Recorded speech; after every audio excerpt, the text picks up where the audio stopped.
आरब ने अलमारी खोली, वहाँ एक पुरानी डायरी और 4 पतली किताबें मिली। ऋग्वेद, यजुर्वेद, सामवेद और अथर्ववेद। आरब मुस्कुराया, ये क्या है? इनमें मेरी टेक्नोलॉजी की दुनिया में क्या लेना देना?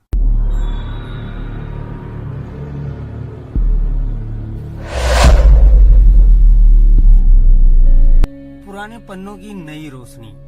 एक समय की बात है, एक आधुनिक शहर में एक युवा इंजीनियर आरब रहता था।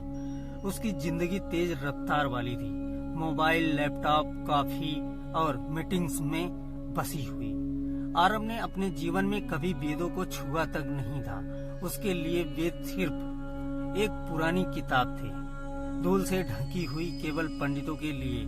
लेकिन एक घटना ने उसकी सोच बदल दी। दादा की डायरी। एक दिन आरब के दादाजी का देहांत हो गया। वो एक सनातन धर्म के विद्वान थे। उनकी आखिरी इच्छा थी कि आरब उनकी पुरानी लकड़ी की अलमारी में रखी जीवन की पुस्तक को पढ़े। आरब ने अलमारी खोली, वहाँ एक पुरानी डायरी और 4 पतली किताबें मिली। ऋग्वेद, यजुर्वेद, सामवेद और अथर्ववेद। आरब मुस्कुराया, ये क्या है? इनमें मेरी टेक्नोलॉजी की दुनिया में क्या लेना देना? लेकिन जब उसने दादा की डायरी पढ़नी शुरू की तो उसके विचार बदलने लगे। ज्ञान की पहली किरण।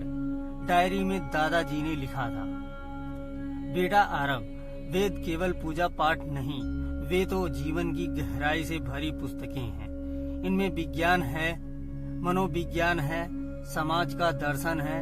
तुझे शायद अभी ये सब बेमानी लगे, लेकिन जब तू ध्यान से एक मंत्र पढ़ेगा, तेरा मन बदलेगा। आरब ने पहली बार ऋग्वेद से एक मंत्र पढ़ा, ओम अग्निमिठे पुरोहितम यज्ञस्य देव मृत्विजमम। अर्थात हम अग्नि देव की वंदना करते हैं, जो यज्ञ के पुरोहित हैं और देवताओं के दूत हैं।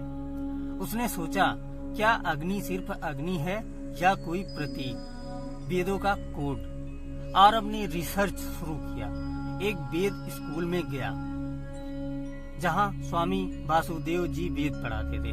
उन्होंने आरब को समझाया, बेटा, अग्नि यहाँ केवल आग नहीं बल्कि ऊर्जा का प्रतीक है। तेरे अंदर की समाज की प्रगति की वेदों की भाषा प्रतीकात्मक है। हर मंत्र एक कोड है, एक गूढ़ ज्ञान। ऋग्वेद में वैज्ञानिक सोच और प्रकृति के नियम हैं। यजुर्वेद कर्म कांड नहीं, अनुशासन और कर्म की मर्यादा सिखाता है। सामवेद संगीत, स्वर और मानसिक संतुलन का विज्ञान है। अथर्ववेद, यजुर्वेद वास्तु और समाज विज्ञान का स्रोत है। आरब स्तब्ध था। जीवन में प्रयोग। आरब ने अपनी दिनचर्या में वेदों के सिद्धांत अपनाने शुरू किए। नंबर 1, शुरुआत मंत्रोच्चार और ध्यान से की, उसका मन शांत रहने लगा। 2, सामवेद से स्वर साधना शुरू की, जिससे उसके भाषण में आत्मविश्वास आया। 3, अथर्ववेद से स्वास्थ्य और आहार का ध्यान रखा, जिससे उसकी शारीरिक ऊर्जा बढ़ी।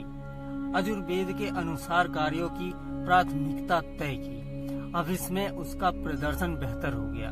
उसका जीवन बदलने लगा। दोस्तों ने पूछा, तू कौन सी दवा ले रहा है? उसने कहा, दवा नहीं, वेदों की विद्या। तकनीक में वेद। आरब ने एक ऐप बनाना शुरू किया, वेदा लाइफ। इसमें वेदों के श्लोक, उनके आधुनिक उपयोग, ध्यान विधियां और दैनिक जीवन के लिए गाइड थे। वो बताता था, 1, ऋग्वेद के प्राकृतिक सिद्धांतों से पर्यावरण की रक्षा कैसे करें। नंबर 2, अथर्ववेद से मानसिक स्वास्थ्य के लिए योग, निद्रा और औषधियाँ।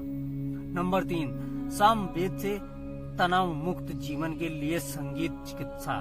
कुछ महीनों में उसका ऐप वायरल हो गया।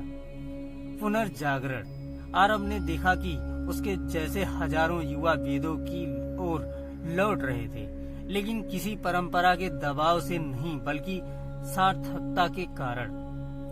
आज की पीढ़ी डिजिटल वेदों को अपना रही थी, क्योंकि उन्हें अब यह समझ आ गया था कि वेद धर्म नहीं, ज्ञान है। आरब आज एक वैदिक लाइफ स्टाइल इन्फ्लुएंसर है। उसके शब्दों में वेदों को सिर्फ पूजा तक सीमित करना सूर्य को दीपक में बंद करने जैसा है। वेद को प्रकाश है जो हर युग में, हर जीवन में, हर व्यक्ति को दिशा दे सकता है। संदेश: वेदों का आधुनिक जीवन में महत्व केवल धार्मिक अनुष्ठानों तक सीमित नहीं है। वे हमारे जीवन के हर क्षेत्र में स्वास्थ्य, मानसिक शांति, अनुशासन, विज्ञान, संगीत, समाज और आत्मज्ञान में एक मार्गदर्शक की तरह है। धन्यवाद।